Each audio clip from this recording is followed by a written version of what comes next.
आप देख रहे हैं इंडिया न्यूज़ 13। चलिए देखते हैं उत्तर प्रदेश की फटाफट बड़ी खबरों को।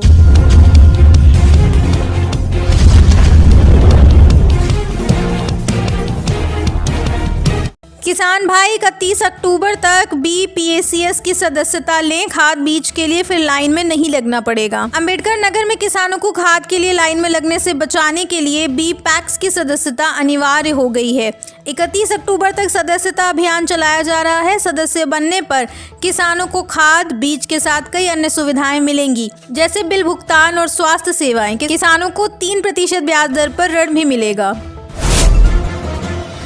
यूपी के शहर में 88 हेक्टेयर में बनेगा इंडस्ट्रियल कॉरिडोर। जमीन खरीद का काम पूरा, जल्द शुरू होगा निर्माण कार्य। उत्तर प्रदेश के एक शहर में 88 हेक्टेयर में इंडस्ट्रियल कॉरिडोर बनने जा रहा है। भूमि अधिग्रहण का काम पूरा हो गया है और जल्द ही निर्माण शुरू होगा। इस परियोजना से औद्योगिक विकास को बढ़ावा मिलेगा और रोजगार के अवसर बढ़ेंगे।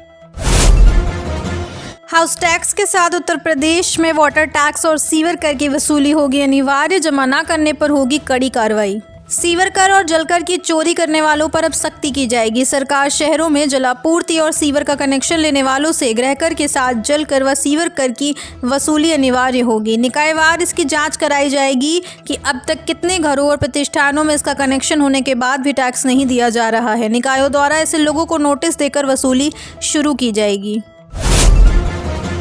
अखिलेश यादव बोले, यूपी में बढ़ रहा है दलितों पर अत्याचार, अपराधियों को मिल रहा है भाजपा का संरक्षण। समाजवादी पार्टी के राष्ट्रीय अध्यक्ष व पूर्व मुख्यमंत्री अखिलेश यादव ने कहा कि भाजपा सरकार में दलितों पर अन्याय और अत्याचार की घटनाएं बढ़ती जा रही हैं। इस सरकार में सामंती ताकतों का मनोबल बढ़ा हुआ है। अपराधियों और सामंतवादियों को भाजपा सरकार का संरक्षण मिला हुआ है। हर स्तर पर भेदभाव हो रहा है। उन्होंने जारी बयान में कहा कि एक तरफ सत्ता समर्थक पीडीए को तरह तरह से अपमानित कर रहे हैं, वहीं भाजपा सरकार पीडीए की नौकरी, आरक्षण और हक छीन रही है। यूपी बना निवेशकों की पहली पसंद। 7 महीने में 2500 करोड़ की संपत्तियां बिकी। दिवाली पर 850 करोड़ की ई नीलामी से रियल एस्टेट में आई नई चमक। उत्तर प्रदेश का रियल एस्टेट सेक्टर तेजी से नए मुकाम पर पहुंच रहा है। आवास व विकास परिषद ने डिजिटल नीलामी प्रक्रिया के जरिए इस साल रिकॉर्ड तोड़ संपत्ति बिक्री की है। 18 अक्टूबर को हुई ई नीलामी में 850 करोड़ रुपए की संपत्तियां बिक गईं, जिससे जनवरी 2025 से अब तक की कुल बिक्री 250 करोड़ रुपए तक पहुंच गई है। दशहरा और दिवाली के त्योहारी मौसम में 2028 करोड़ रुपए से अधिक की संपत्तियां बिकना इस बात का संकेत है कि निवेशकों का भरोसा उत्तर प्रदेश की पारदर्शी नीतियों और डिजिटल व्यवस्था पर लगातार बढ़ रहा है। यूपी में टीईटी की अनिवार्यता पर आर या पार के मूड में शिक्षक। 24 नवंबर को दिल्ली कूच जुटेंगे कई लाख अध्यापक। यूपी सहित देश भर में टीईटी अनिवार्य करने के फैसले के खिलाफ पूरे देश के शिक्षक एकजुट होने जा रहे हैं। शनिवार को इसको लेकर रणनीति बननी शुरू हो जाएगी। वहीं देश भर के शिक्षकों के शिक्षक पात्रता परीक्षा अनिवार्य किए जाने के बाद शिक्षकों का विरोध तेज हो रहा है। कई शिक्षक संगठन के मोर्चे ने 24 नवंबर को दिल्ली कूच का ऐलान किया है। इसके लिए 25 अक्टूबर से देश भर के सभी जिलों में जनसंपर्क और बैठकों का सिलसिला शुरू हो जाएगा। पीएम किसान योजना से जुड़ी बड़ी खबर। मोबाइल से ऐसे करें EKYC, नहीं तो अटक जाएगी 2000 रुपए की किश्त। जाने कब तक होगी जारी 21वीं किश्त। प्रधानमंत्री किसान सम्मान निधि योजना के तहत किसानों को हर साल 6000 रुपए मिलते हैं। 21वीं किश्त का इंतजार है, जो नवंबर के पहले हफ्ते में आ सकती है। EKYC अनिवार्य है, बिना इसके किश्त अटक सकती है। मोबाइल से pmkisan.government.in पर जाकर EKYC अपडेट करें ताकि योजना का लाभ मिलता रहे।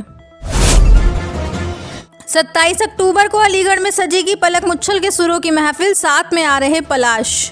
कौन तुझे यूं प्यार करेगा, चाहूं मैं या ना चाहूं, तेरी मेरी कहानी हुआ है आज पहली बार जैसे सुपरहिट गानों के लिए जानी जाने वाली पलक मुच्छल को सुनने के लिए शहरवासियों में ज़बरदस्त उत्साह है। अपनी मधुर आवाज़ से लाखों दिलों पर राज करने वाली प्रसिद्ध पार्श्व गायिका पलक मुच्छल और उनके भाई पलाश मुच्छल अलीगढ़ के संगीत प्रेमियों को झुमाने आ रहे हैं। GT रोड स्थित रमाडा होटल में भव्य म्यूजिकल नाइट का आयोजन किया जाएगा। बंगाल की खाड़ी में आज से हलचल। प्रदेश में बदलेगा मौसम। 29 अक्टूबर से कई जिलों में बारिश के आसार। उत्तर प्रदेश में एक बार फिर मौसम में बदलाव की आहट है। मौसम विभाग का कहना है कि 24 अक्टूबर से पूर्व मध्य बंगाल की खाड़ी में एक चक्रवाती परिसंचरण और निम्न दबाव क्षेत्र सक्रिय हो गया है। इसके असर से आगामी 29 अक्टूबर से वाराणसी समेत प्रदेश के पूर्वी दक्षिणी जिलों में बारिश की संभावना है।